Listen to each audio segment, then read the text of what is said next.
لله رب العالمين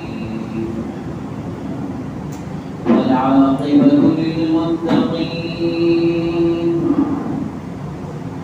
والصلاة والسلام على رسوله سيد الأنبياء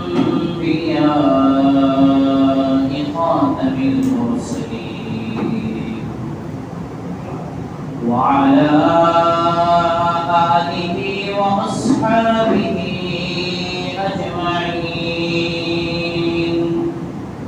أما بعد فأعوذ بالله من الشيطان الرجيم. بسم الله الرحمن الرحيم. يا أيها الذين آمنوا لا يسخر قوم من قوم عسى أن يكونوا خيرا منهم. وقال النبي صلى الله عليه وسلم المسلم من سلم المسلمون من لسانه ويده أو كما قال عليه الصلاة والسلام. صدق الله مولانا العظيم وصدق رسوله النبي الكريم ونحن على ذلك لمن الشاهدين والشاكرين والحمد لله رب العالمين. काबिल एहतराम बुजुर्गों, दोस्तों और अजीज साथियों,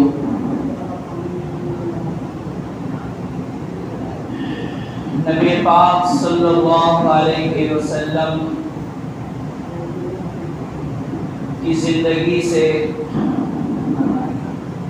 हम सबको एक खूबसूरत जिंदगी मिलती है। नबी अलैहिस्सलातु वस्सलाम ने जो जिंदगी गुजारा उससे हम सबको रहन सहन का तरीका भी मालूम होता है। इस्लाम एक मुकम्मल ज़ाबिता ज़िंदगी है।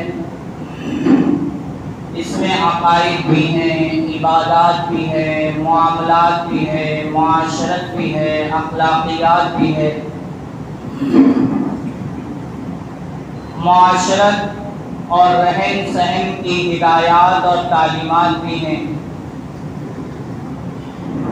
कि हमारा अपने मोहल्ले वालों के साथ रहना कैसा हो, अपने घर वालों के साथ रहन सहन कैसा हो। इसके लिए नबी अलैहिस्सलातु वस्सलाम की पाकीज़ा ज़िंदगी है। आप अलैहिस्सलातु वस्सलाम ने इस सिलसिले में यानी मुआशरत के सिलसिले में, रहन सहन के सिलसिले में जो सबसे बड़ी और सबसे अहम हिदायत और सबसे ज़रूरी हिदायत दी है, और इस बाब में, इस मुआशरत के सिलसिले में जो बुनियादी बात है वो हदीस है जिसमें नबी अलैहिस्सलातु वस्सलाम ने इरशाद फरमाया, अल मुस्लिम मन सलिम अल मुस्लिमून मिन लिसानिही व यदिही। मुसलमान कहलाने के लायक तो वो है जिसकी ज़बान और हाथ से दूसरे मुसलमान महफूज रहें, और जिसकी ज़बान और हाथ से दूसरे मुसलमान महफूज ना हो वो मुसलमान कहलाने के लायक नहीं। मुसलमान का तारुफ ही ये है कि जब बोले तो उसके बोल ऐसे हों कि दिल उससे जख्मी ना हो। मुसलमान जब किसी के साथ हो तो उसे इत्मीनान हो जाए कि बस अब मुसलमान मेरे साथ है, मैं मुतमईन। क्योंकि मुसलमान वो है मुसलमान के माल, इज्जत, आबरू सब महफूज हो जाए। तो अगर मुसलमान किसी का पड़ोसी हो तो मुतमईन हो जाए कि अब तो मेरा जान, माल, इज्जत, आबरू सब महफूज है। सफर का साथी मुसलमान हो तो मुतमईन हो जाए कि मेरे साथ तो एक मुसलमान है, अब मेरा जान, माल, इज्जत, आबरू सब महफूज है। मुसलमान से कोई वास्ता पड़ जाए, कोई मामला पड़ जाए तो साथ वाला मुतमईन हो जाए कि मेरा वास्ता तो मुसलमान से पड़ा है, अब मेरी जान, माल, इज्जत, आबरू सब महफूज है। मुसलमान वो होता है, मुसलमान का तारुफ ये है। फरमाया अल मुमिनु मन आमना वन्नासु अला दिमाइहिम व अमवालिहिम। मोमिन वो है कि जिससे लोगों के माल और जान और इज्जत, आबरू सब महफूज हो जाए। ये हदीस मुआशरती जिंदगी की बुनियाद कि कम से कम दर्जा ये है कि मुसलमान बेज़रर हो जाए। अल्लाह मुझे भी बेज़रर बनाए, आप सबको भी बेज़रर बनाए कि मेरे हाथ से, मेरी ज़बान से, मेरी ज़ात से किसी को तकलीफ न पहुंचे।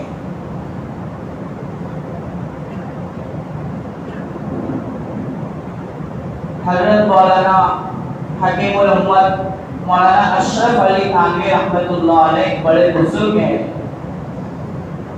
जब लोग उनके पास इस्लाह के लिए तशरीफ लाते थे तो उनका पहला कहना ये होता था कि भाई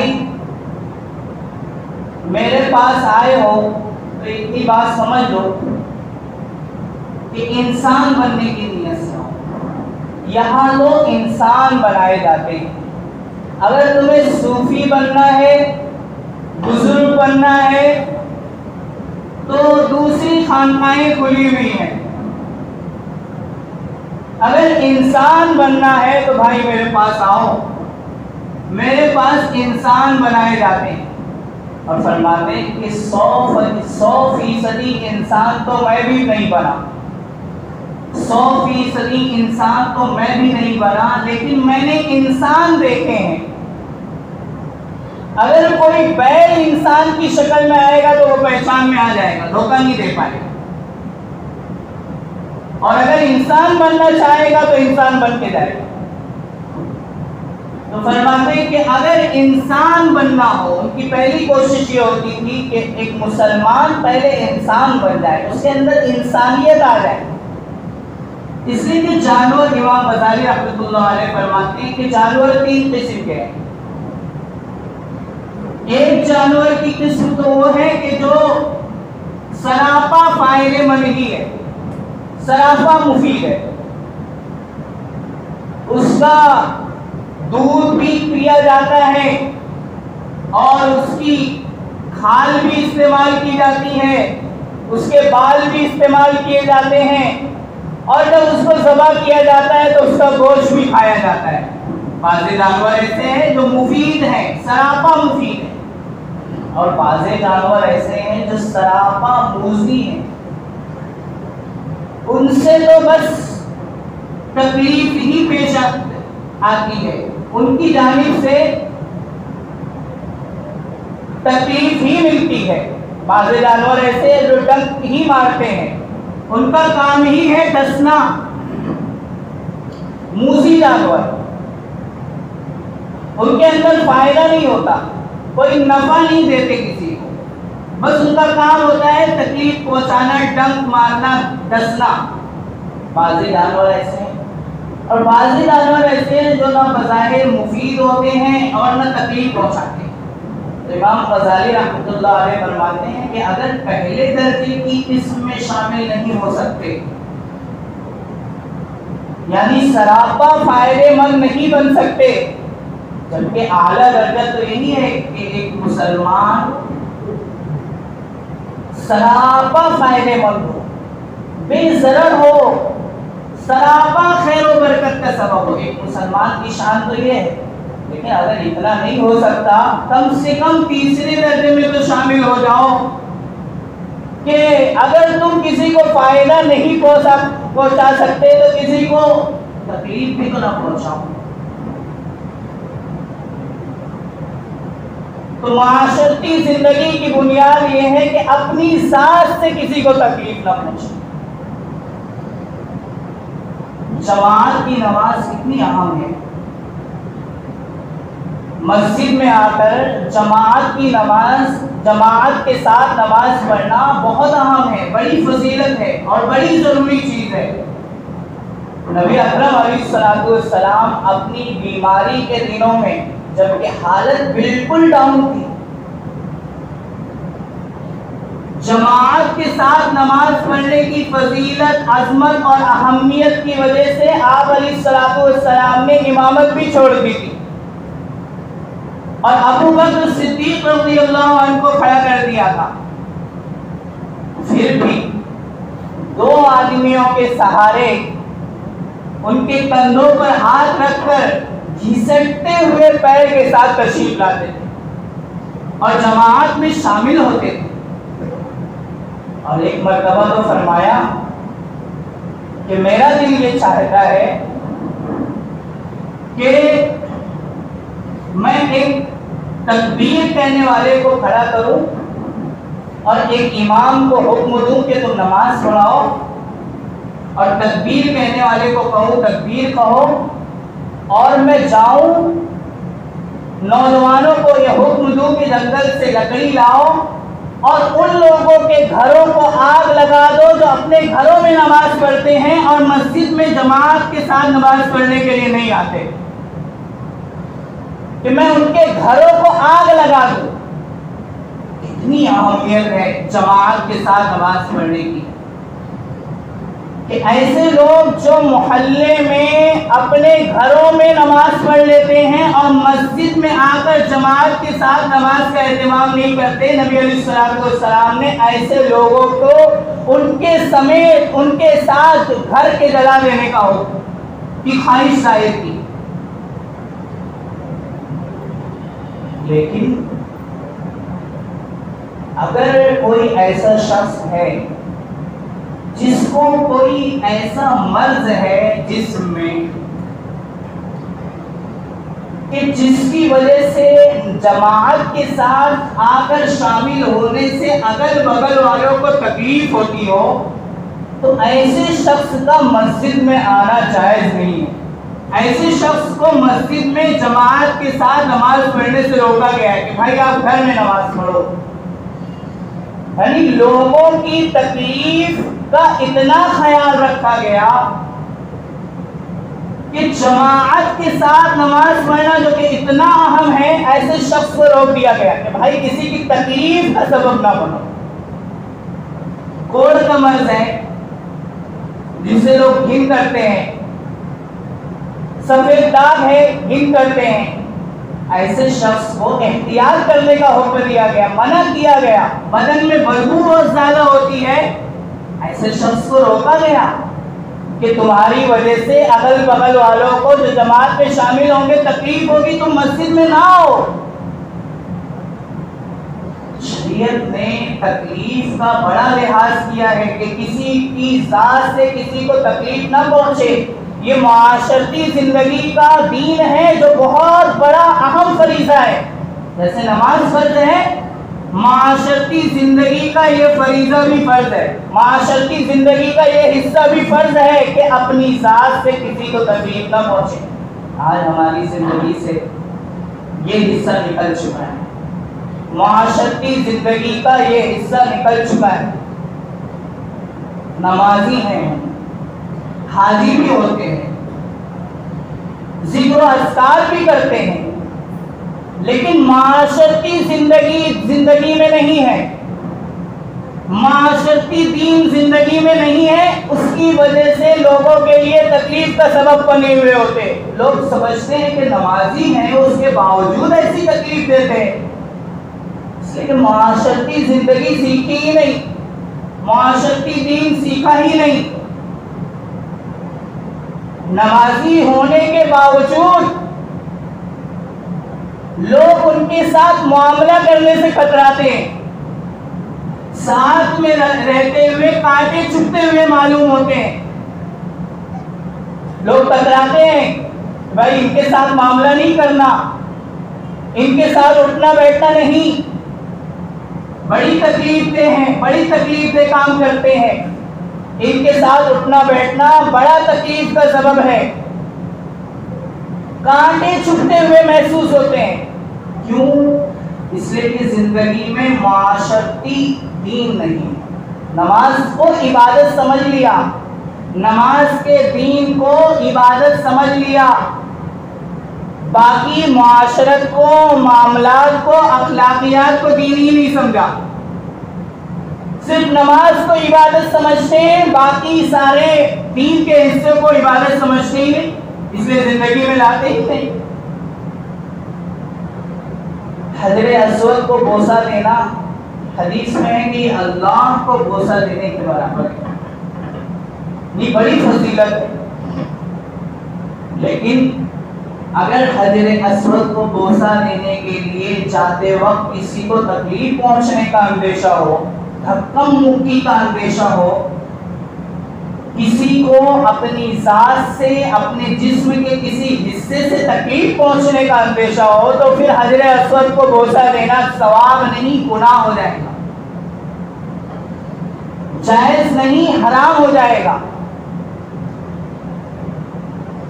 तो शरीयत में एक मुसलमान को इस तरह मुआशरे में रहने का हुक्म दिया गया कि वो किसी के लिए तकलीफ का सबब ना बने। उसकी जबान के बोल ऐसे हो कि किसी का दिल न कट जाए, किसी का दिल न जख्मी हो जाए।